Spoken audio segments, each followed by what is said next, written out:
پروردگار کا انکار کرتے ہیں، ان کی حالت کیا ہے؟ عمل کے اعتبار سے ان کی حالت کیا ہے کہ ان کے جو اعمال ہیں، یہ جو دنیا میں کرتے ہیں، مثلا یہ اگر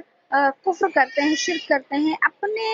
عقیدے کے مطابق یہ جو عبادات کرتے ہیں، کیونکہ میں پہلے بھی بہت دفعہ بتا چکی ہوں، دیکھیے کہ جتنے بھی غیر مسلم ہیں وہ بھی اللہ کو مانتے ہیں، ہندو بھی اللہ کو مانتے ہیں، عیسائی بھی، یہودی بھی، اور جیسے قادیانی ہیں یہ بھی، اور ساری ہی قومیں، صرف جو کمیونسٹ قسم کے جو لوگ ہیں، جو کسی بھی مذہب کے قائل نہیں ہیں، تو وہ نہ اللہ کو مانتے ہیں، نہ کسی نبی کو، نہ کسی مذہب کو، کسی بھی مذہب کو نہیں مانتے وہ، ٹھیک ہے؟ تو ان لوگوں کو چھوڑ کر باقی دنیا میں ہر باطل مذہب والے لوگ جو نا اللہ کو مانتے ہیں۔ تو یہ جو لوگ بت پرستی کرتے ہیں یا حضرت عیسیٰ علیہ السلام کو اپنا خدا مانتے ہیں، یہ یہودی جو عبادت کرتے ہیں، اصل میں یہ بھی اللہ کو راضی کرنے کے لیے کرتے ہیں سب کچھ، کہ ہم اس طریقے سے کریں گے تو راضی تو ہمارا رب ہی ہوگا، لیکن چونکہ ان کا طریقہ غلط ہوتا ہے، جس کو اللہ نے قرآن سے منع فرما دیا، اس لیے یہ کافر ہے۔ تو اللہ نے فرمایا کہ یہ جو بندگی کرتے ہیں، ان کے اعمال کی مثال ایسی ہے جیسے کہ راکھ ہو، جیسے ریت ہو، کہ اگر راکھ کہیں پڑی ہو اور تیز ہوا چلنے لگے، آندھی جسے کہتے ہیں، آندھی آئے اور آندھی جب چلے تو وہ تیز ہوا جو ہے وہ راکھ کو یا مٹی یا ریت جو ہوتی ہے اس کو اڑا کر لے جاتی ہے، اور ایسا ہو جاتا ہے کہ وہ وہاں اس چیز کا نام و نشان بھی نہیں ہوتا۔ تو اللہ نے یہ مثال دے کر سمجھایا کہ ان لوگوں نے دنیا میں جو اعمال کیے ہوں گے عبادتوں کے نام پر، ان کا کوئی بھی حصہ ان کے لیے ان کو نفع نہیں دے گا، اس کا کوئی فائدہ ان کو حاصل نہیں ہوگا، کیونکہ انہوں نے کفر و شرک کر کے اپنے آپ کو گمراہی کے اندر جو ہے وہ کیا ہے ڈال رکھا ہے۔